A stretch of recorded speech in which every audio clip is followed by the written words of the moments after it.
बिस्मिल्लाहिर्रहमानिर्रहीम। Welcome to अलहम dynamic world of entry test. अस्सलाम वालेकुम बच्चों, हम लोग ऑर्गेनिक केमिस्ट्री को स्टार्ट करने जा रहे हैं। बेटा यूएचएस की कोर्स आउटलाइन के मुताबिक ऑर्गेनिक केमिस्ट्री में सबसे पहले हमारे पास टॉपिक आता है fundamental principles of organic chemistry, और कोर्स आउटलाइन में बिल्कुल वेल डिफाइंड टॉपिक्स डिस्क्राइब किए गए हैं। तो इसलिए ये नहीं होगा कि हम जो एफएससी की बुक है उसको वर्ड बाय वर्ड यहाँ पर स्टडी करना शुरू कर दें। जितने भी रिलेटेड टॉपिक होंगे सारे वन बाय वन डिस्कस किए जाएंगे। सबसे पहले आता है बेटा ऑर्गेनिक कंपाउंड्स, यानी what are organic compounds. Organic compounds क्या हैं? तो ये देखें, आपके सामने एक प्रॉपर डेफिनेशन मैंने लिखी हुई है। All those compounds containing carbon as an essential element, यानी कार्बन का होना ज़रूरी है। कार्बन के बगैर किसी ऑर्गेनिक कंपाउंड का कोई तस्वर नहीं है। Forming covalent bond with the hydrogen, आमतौर पर आपने देखा है कि कार्बन हाइड्रोजन के साथ बॉन्ड बना रहा होता है हाइड्रोकार्बन्स में, समटाइम ऑक्सीजन के साथ भी बना रहा होता है, alcohols, esters, carboxylic acids and amides etcetera. Nitrogen भी होती है एंड सम अदर एलिमेंट्स। तो इनको हम ऑर्गेनिक कंपाउंड का नाम देते हैं। These compounds are named as organic compounds for the conventional and historical reasons, यानी ऑर्गेनिक कंपाउंड या ऑर्गेनिक केमिस्ट्री की एवोल्यूशन से पहले बाय कन्वेंशन और हिस्टोरिकल रीज़न की वजह से हम कुछ कंपाउंड्स को इनऑर्गेनिक डिक्लेयर करते थे, such as carbon monoxide, carbon dioxide, carbonates, bicarbonates, cyanates, thiocyanates, isothiocyanates और चंद एक और भी हैं। तो उनको आज भी हम इनऑर्गेनिक कंपाउंड ही कंसिडर करते हैं, बाकी कंपाउंड्स ऑर्गेनिक कहलाते हैं। ऑर्गेनिक कंपाउंड के लिए ज़रूरी है कि कार्बन हाइड्रोजन के साथ या किसी दूसरे एलिमेंट के साथ कोवलेंट बॉन्ड बना रहा हो, और कार्बन के दरमियान भी बॉन्ड बहुत सारे कंपाउंड में होता है, यानी मीथेन में नहीं होता लेकिन बहुत सारे organic compound. Methane is the smallest organic compound जिसमें कार्बन और हाइड्रोजन का आप कह लें कि कोवलेंट लिंकेज मौजूद है। तो इसलिए ऑर्गेनिक केमिस्ट्री को अब नए सिरे से डिफाइन किया जाता है। It is the study of the hydrocarbons and the derivative of the hydrocarbons, यानी अल्केन्स की स्टडी, अल्कीन्स की स्टडी, अल्काइन्स की स्टडी, एरोमेटिक हाइड्रोकार्बन की स्टडी और उनके जो डेरिवेटिव्स हैं, इनको हम इस पूरी स्टडी को ऑर्गेनिक केमिस्ट्री का नाम देंगे। अब इसके बाद बेटा चंद एक डेफिनीशंस आ रही हैं जो एक्सप्लेनेशन भी मांगती हैं। न्यूक्लियोफाइल, न्यूक्लियोफाइल का लिटरल मीनिंग है nucleus loving, a chemical species capable of donating a pair of electrons to any other substance, any other radical. तो इसको हम न्यूक्लियोफाइल का नाम देंगे। आमतौर पर न्यूक्लियोफाइल के ऊपर नेगेटिव चार्ज होता है, लेकिन ज़रूरी नहीं है क्योंकि वो न्यूट्रल मालिक्यूल भी होता है। जैसे वाटर है, इसके पास लोन पेयर मौजूद है, ये डोनेट कर सकता है। अमोनिया है, इसके पास लोन पेयर है, ये डोनेट कर सकता है। ठीक है। अल्कीन्स हैं, इनके पास lone pair pi electron pair मौजूद है। अल्काइन्स हैं, इनमें पाई इलेक्ट्रॉन पेयर मौजूद हैं। तो ऑल मॉलिक्यूल्स और ions having a lone pair of electrons और possesses at least one pi bond are called nucleophiles, यानी या तो उनके पास कम से कम एक लोन पेयर ऑफ इलेक्ट्रॉन्स हो जो कि डोनेट हो सकता हो, या फिर उनके पास कम से कम एक पाई बॉन्ड ज़रूर मौजूद हो। यानी हम बड़े आराम से कह सकते हैं all alkenes are nucleophiles, all alkynes are nucleophiles, all aromatic hydrocarbons are nucleophiles. All तो इन सब की न्यूक्लियोफिलिसिटी यानी इलेक्ट्रॉन पेयर डोनेटिंग एबिलिटी एक जैसी नहीं है, लेकिन बहरहाल ये न्यूक्लियोफाइल्स ही कहलाते हैं। Similarly chloride, bromide, cyanide, hydroxide, acetate, all these are nucleophiles. और न्यूक्लियोफिलिक सब्स्टिट्यूशन रिएक्शंस में इंशाल्लाह अज़ीज़ अल्काइल हैलाइड के चैप्टर में हम इनको डिटेल में डिस्कस भी करेंगे। तो ये थे बेटा न्यूक्लियोफाइल जो कि न्यूक्लियस लविंग कहलाते हैं, यानी ये पॉजिटिव सेंटर को न्यूक्लियस लविंग का मतलब है पॉजिटिव सेंटर, तो ये पॉजिटिव सेंटर को ढूंढते फिर रहे होते हैं and capable of donating an electron pair to the electrophilic centre. अब इलेक्ट्रोफाइल क्या है? बिल्कुल इसके 180 डिग्री पर, इसलिए मैंने पूरी मुकम्मल डेफिनेशन यहाँ लिखने की ज़रूरत महसूस नहीं की। वो देखें, a chemical species capable of accept accepting electron pair, वहाँ डोनेटिंग लिखा हुआ है तो यहाँ क्या होगा, एक्सेप्टिंग इलेक्ट्रॉन पेयर। इसका मतलब यहाँ पर ये भी है कि जो न्यूक्लियोफाइल हैं वो लुईस बेसिस हैं और इलेक्ट्रोफाइल लुईस एसिड्स हैं।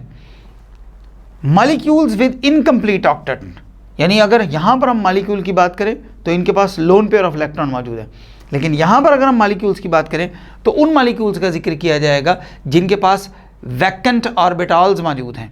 वैकेंट ऑर्बिटल्स तभी होते हैं जब उनका ऑक्टेट इनकम्प्लीट होता है, जैसे कि BF3 है, BeCl2 है, या फिर कुछ ऐसी मॉलिक्यूलर कैटाइंस जो कि इलेक्ट्रॉन डेफिशिएंट होते हैं। फॉर एग्जांपल ये टर्शियरी कार्बोकैटाइन है। सिमिलरली अल्काइल हैलाइड्स की अगर आप बात करें तो अल्काइल हैलाइड्स में अल्फा कार्बन, जिस कार्बन के साथ फंक्शनल ग्रुप लगा हुआ है वो अल्फा कार्बन, और ये अल्फा कार्बन के ऊपर पार्शियल पॉजिटिव चार्ज नज़र आ रहा है आपको।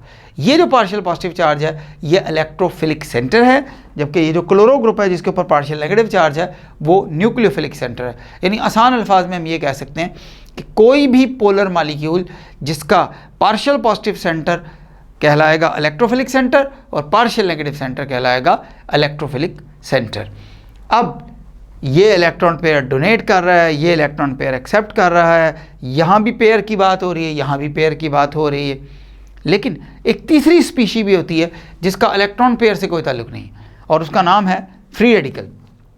और ऑर्गेनिक केमिस्ट्री में फ्री रेडिकल बहुत इंपॉर्टेंस रखते हैं। More specifically modern organic chemistry जिसमें पॉलीमराइजेशन की जा रही है, पॉलीमराइजेशन स्टडी की जा रही है, उसका फ्री रेडिकल से बहुत गहरा ताल्लुक है। A chemical species that has unpaired electron or electrons and are not attracted towards the cathode or anode, उसको हम फ्री रेडिकल का नाम देंगे। यानी एक ऐसी केमिकल स्पीशी होगी जिसके पास अनपेयर्ड इलेक्ट्रॉन मौजूद होगा, यानी पूरा इलेक्ट्रॉन पेयर मौजूद नहीं होगा। अब पूरा इलेक्ट्रॉन पेयर ना होने की वजह से सिंगल इलेक्ट्रॉन मौजूद होगा। हो सकता है 2 इलेक्ट्रॉन मौजूद हों लेकिन 2 अलग-अलग जगह पर मौजूद हों, 3 इलेक्ट्रॉन हो 3 अलग-अलग जगह पर मौजूद हैं। तो ये इलेक्ट्रॉन तो मौजूद हैं लेकिन पेयर की शक्ल में मौजूद नहीं है। अब चूंकि ये पेयर की शक्ल में मौजूद नहीं है इसलिए होता क्या है, और इनके ऊपर क्योंकि कोई पॉजिटिव चार्ज भी नहीं है और नेगेटिव चार्ज भी नहीं है, इसलिए ना ये कैथोड की तरफ अट्रैक्ट होते हैं या ना ये एनोड की तरफ अट्रैक्ट होते हैं, ना ये इलेक्ट्रॉन पेयर डोनेट करते हैं, ना ये इलेक्ट्रॉन पेयर एक्सेप्ट करते हैं। डोनेट तो इसलिए नहीं करते क्योंकि इलेक्ट्रॉन पेयर है ही नहीं है, और एक्सेप्ट इसलिए नहीं करते कि कंप्लीट वैकेंट ऑर्बिटल मौजूद नहीं है जो इलेक्ट्रॉन पेयर एक्सेप्ट कर सके। For example chlorine free radical, methyl free radical, correct pronunciation is methyl free radical, acetate free radical है, यहाँ पर हमारे पास एसाइल फ्री रेडिकल है, and there are many more free radicals, और ये मुख्तलिफ जगहों पर डेवलप होते हैं और मुख्तलिफ जगहों पर इस्तेमाल किए जाते हैं। तो इनको हम फ्री रेडिकल का नाम देंगे। They are neither electrophile nor the nucleophile, क्योंकि ये इलेक्ट्रॉन पेयर ना तो एक्सेप्ट कर सकते हैं ना डोनेट कर सकते हैं, इसलिए इनको फ्री रेडिकल का नाम दिया जाता है। एक और डेफिनेशन हमारे सामने है जी, functional group. Methane is the smallest organic compound, और मीथेन में 1 कार्बन और 4 हाइड्रोजन होती हैं, ठीक है। उसके अलावा अल्केन्स की एक लंबी होमोलोगस सीरीज मौजूद है। अल्केन में carbon to hydrogen single bond होता है और carbon to carbon single bond होता है। Carbon to carbon single bond non polar है और कार्बन टू हाइड्रोजन भी बॉन्ड नॉन पोलर है, इसलिए अल्केन का कोई फंक्शनल ग्रुप नहीं होता। लेकिन अल्कीन्स में कम से कम 1 carbon to carbon double bond होता है, यानी 1 पाई बॉन्ड आ गया। अल्काइंस में कम से कम 1 carbon to carbon triple bond होगा, यानी उसमें 2 पाई बॉन्ड आ गए। और इसके अलावा अल्काइल हैलाइड्स में हेलोजन ग्रुप मौजूद होगा, अल्कोहल्स में OH ग्रुप मौजूद होगा, एस्टर्स में RCOOR ग्रुप मौजूद होगा, कार्बोक्साइल ग्रुप में COOH ग्रुप मौजूद होगा। तो ये सारे ग्रुप्स जिसकी वजह से ऑर्गेनिक कंपाउंड्स की एक डेफिनेट केमिकल प्रॉपर्टीज़ अराइज हो जाती हैं, उनको हम फंक्शनल ग्रुप का नाम देते हैं। वो कहते हैं अ डबल बॉन्ड और ए ट्रिपल बॉन्ड और एन एटम और a group of atom that imparts a characteristic chemical property to a organic compound. The chemical properties of that organic compound are due to this particular functional group, उस group की वजह से होती हैं सारी की सारी प्रॉपर्टीज। यानी अल्कीन्स में carbon to carbon double bond होने की वजह से एडिशन रिएक्शन होते हैं, अल्काइंस में कार्बन कार्बन ट्रिपल बॉन्ड होने की वजह से इसमें एसिडिक नेचर आती है, और वो बातें अल्केन में मौजूद नहीं हैं। यानी ये दोनों बायर्स रिएजेंट को कलरलेस कर देते हैं, यानी कलर उसका डिस्चार्ज कर देते हैं। सिमिलरली अल्कोहल्स में हाइड्रोजन बॉन्डिंग OH ग्रुप की वजह से होती है। अल्कोहल्स में जो एस्टेरिफिकेशन होती है वो OH ग्रुप की वजह से होती है। अल्कोहल्स सोडियम से रिएक्ट कर सकते हैं, अल्कोहल्स OH ग्रुप की वजह से रिएक्ट कर सकते हैं, अल्केन ये काम नहीं कर सकते।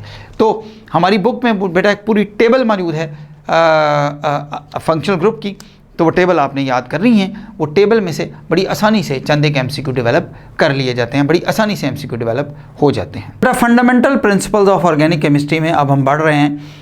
इंतहाई इंपॉर्टेंट टॉपिक नाम है आइसोमेरिज्म, और इसलिए ये इंपॉर्टेंट है क्योंकि MCQs इस यूनिट में से ज़्यादातर आइसोमेरिज्म से ही पूछे जाते हैं। What is isomerism? बहुत आसान है बेटा, evolution of the organic chemistry isomerism से स्टार्ट होती है। तो और आइसोमेरिज्म क्या है जी? 2 और more than 2 organic compounds, organic भी हो सकते हैं, इनऑर्गेनिक भी हो सकते हैं, क्योंकि आइसोमेरिज्म सिर्फ ऑर्गेनिक केमिस्ट्री के साथ एसोसिएटेड नहीं है, इनऑर्गेनिक के साथ भी एसोसिएटेड है। फिलहाल हम ऑर्गेनिक केमिस्ट्री की बात कर रहे हैं, तो इस हवाले से ये बात की जा रही है। तो 2 और more than 2 compounds having the same molecular formula but different structure formula and properties are said to be isomers of each other and the phenomena is known as isomerism. जैसे कि एग्जाम्पल के तौर पर आपके सामने नज़र आ रहा है कि ब्यूटेन का फार्मूला है C4H10। अब ये देखें, इसको 2 तरह से अरेंज किया जा सकता है। One of them is named as isobutane, जिसमें चारों कार्बन एक दूसरे के साथ आगे पीछे अटैच हैं, जबकि आइसोब्यूटेन में एक कार्बन चेन से बाहर जा चुका है, यानी चेन में 3 कार्बन है और एक कार्बन बाहर है। तो ये दोनों का स्ट्रक्चर फार्मूला डिफरेंट है। ना सिर्फ इनका स्ट्रक्चर फार्मूला डिफरेंट है, बल्कि इनकी प्रॉपर्टीज़ भी डिफरेंट है।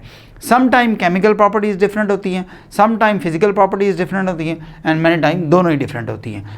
जैसे कि सबसे पहला ऑर्गेनिक कंपाउंड जिसकी वजह से वाइटल फोर्स थ्योरी को डिस्कार्ड किया गया वो है यूरिया। तो यूरिया किससे बना जी? अमोनियम सायानेट से। अब अमोनियम सायानेट का फार्मूला लिखें और यूरिया का फार्मूला लिखें तो उनका मॉलिक्यूलर फार्मूला बिल्कुल सेम बनता है, लेकिन एक इनऑर्गेनिक कंपाउंड है और दूसरा ऑर्गेनिक कंपाउंड है, यानी उनकी तो दुनिया ही तब्दील है। लेकिन इन दोनों कंपाउंड्स को आपस में क्या नाम दिया जाएगा बेटा? Isomers, and the phenomena is known as isomerism. अब वो कहते हैं कि जैसे जैसे number of carbon atom increase होते हैं, number of possible isomers increase होते हैं। जैसे कि इस वक्त ब्यूटेन है आपके सामने C4H10, तो इसमें सिर्फ 2 आइसोमर्स नज़र आ रहे हैं, एन ब्यूटेन एंड आइसोब्यूटेन, ये दोनों एक दूसरे के आइसोमर हैं। लेकिन जब हम पेंटेन की बात करते हैं, यानी 5 कार्बन वाला, तो उसमें एक और आइसोमर आ जाता है, normal pentane, isopentane and neopentane.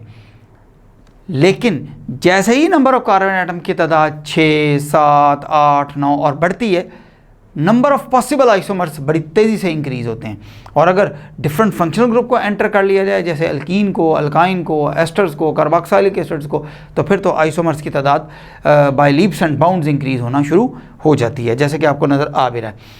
For example, अगर सिर्फ हाइड्रोकार्बन्स की बात की जाए, तो ऐसा कंपाउंड जो सिर्फ हाइड्रोकार्बन है और उसमें कार्बन 30 हैं, C30H62, वो कहता है it has more than 4 billion isomers, यानी आइसोमर्स की तादाद बहुत ही गैर मामूली तौर पर ज़्यादा है। तो बेटा आइसोमर्स जो है ना, आइसोमेरिज्म, इसको 2 मेजर क्लासेस में क्लासीफाई किया जाता है। नंबर 1 स्ट्रक्चरल आइसोमर्स या स्ट्रक्चरल आइसोमेरिज्म हम इसको कह लें, and number 2 is called as stereo isomerism.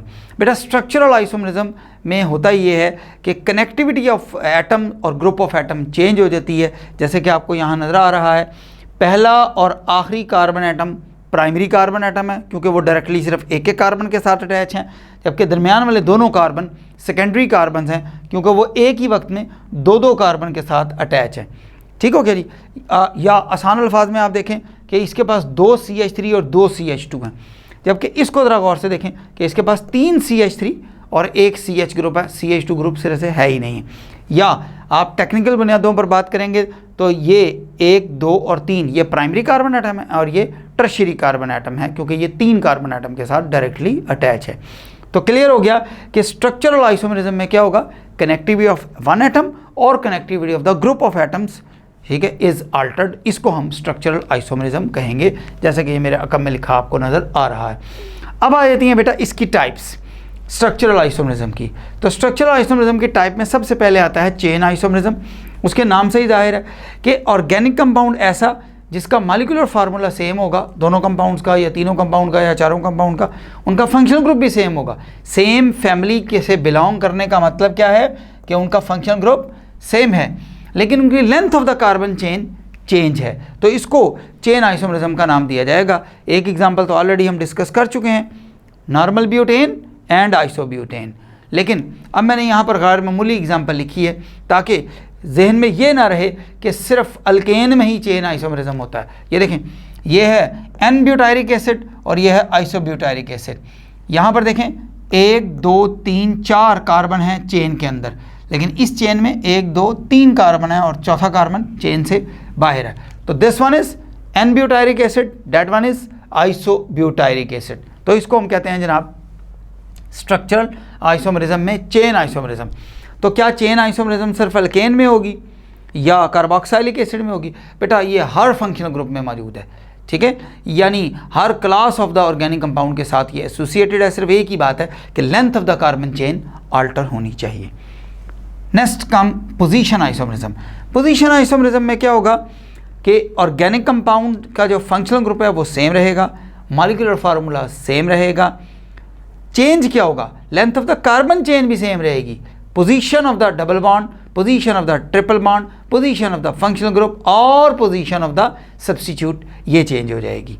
यानी इन चारों में से कोई एक चीज़ चेंज हो जाएगी तो उसको पोजीशन आइसोमरिज्म का नाम देंगे। फॉर एग्जांपल ये एक अल्कोहल की एग्जांपल लिखी गई है। ये देखें 1 2 3 कार्बन चेन में और 1 2 3 कार्बन चेन में, तीनों कार्बन है। यहाँ भी फंक्शनल ग्रुप OH है, यहाँ भी फंक्शनल ग्रुप OH है, लेकिन इस कार्बन में इस कंपाउंड में अल्कोहल ग्रुप यानी OH ग्रुप पहले कार्बन पर अटैच है, इसलिए इसका नाम है 1 प्रोपेनॉल, जबकि इसमें दूसरे कार्बन के साथ अटैच है, इसलिए इसका नाम है 2 प्रोपेनॉल। जबकि ये देखें एरोमेटिक हाइड्रोकार्बन से एक एग्जांपल कोट की गई है, अर्थोजाइलिन, मेटाजाइलिन एंड पैराजाइलिन। इसमें मेथल ग्रुप जो है ना वो अपनी पोजीशन चेंज करते नजर आ रहे हैं, तो ये पोजीशन आइसोमरिज्म की बेहतरीन एग्जांपल है। And the next one is functional group isomerism. तो बेटा फंक्शनल ग्रुप आइसोमरिज्म में क्या होगा? जो दो ऑर्गेनिक कंपाउंड हैं या दो से ज़्यादा ऑर्गेनिक कंपाउंड हैं, उनका मॉलिक्यूलर फार्मूला तो सेम होगा, लेकिन उनका स्ट्रक्चर फार्मूला इस वजह से डिफरेंट होगा कि उसमें दो डिफरेंट फंक्शनल ग्रुप्स मौजूद होंगे, यानी दोनों कंपाउंड में altogether different functional group मौजूद होंगे। For example dimethyl ether, ये ईथर लिंकेज है, ऑक्सीजन कार्बन और कार्बन के साथ अटैच है, इसको ईथर लिंकेज बोलते हैं। जबकि ये है एथल अल्कोहल, इसमें OH ग्रुप मौजूद है, तो ये डाई मैथल ईथर और एथल अल्कोहल या एथनॉल का आप कह लें इसको, तो ये एक ईथर है, वो एक अल्कोहल है, इसका फंक्शनल ग्रुप ईथर लिंकेज है, उसका फंक्शनल ग्रुप हाइड्रोक्सिल ग्रुप है, तो दोनों का फंक्शनल ग्रुप चेंज है, लेकिन मॉलिक्यूलर फार्मूला दोनों का बिल्कुल सेम आ रहा है। ये देखें, ये मॉलिक्यूलर फार्मूला आप लिखें तो दोनों का मॉलिक्यूलर फार्मूला क्या बनेगा बेटा? C2, ये देखें 2 कार्बन है, H6, दोनों में 3 और 2 5 और 1 6 हाइड्रोजन है, जबकि 1 ऑक्सीजन है। तो दोनों का मॉलिक्यूलर फार्मूला बिल्कुल सेम है, लेकिन दोनों का फंक्शनल ग्रुप चेंज है। यहाँ पर OH है फंक्शनल ग्रुप और यहाँ पर ईथर लिंकेज है। अब इसमें एक इंटरेस्टिंग बात याद रखने वाली है, वो कहता है तमाम अल्कीन साइक्लो अल्केन के फंक्शनल ग्रुप आइसोमर्स हैं। एल्काडाइंस यानी ऐसे अल्कीन जिसमें 2 डबल बॉन्ड हो, अल्काइंस के फंक्शनल ग्रुप आइसोमर्स हैं। ईथर और अल्कोहल, इसकी तो एग्जांपल भी कोट की गई है।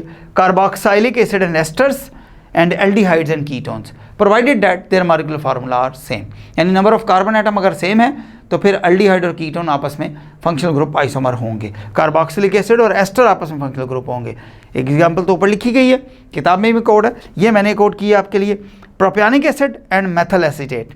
अभी देखें 1 2 3 कार्बन, 1 2 3 कार्बन, ठीक है जी।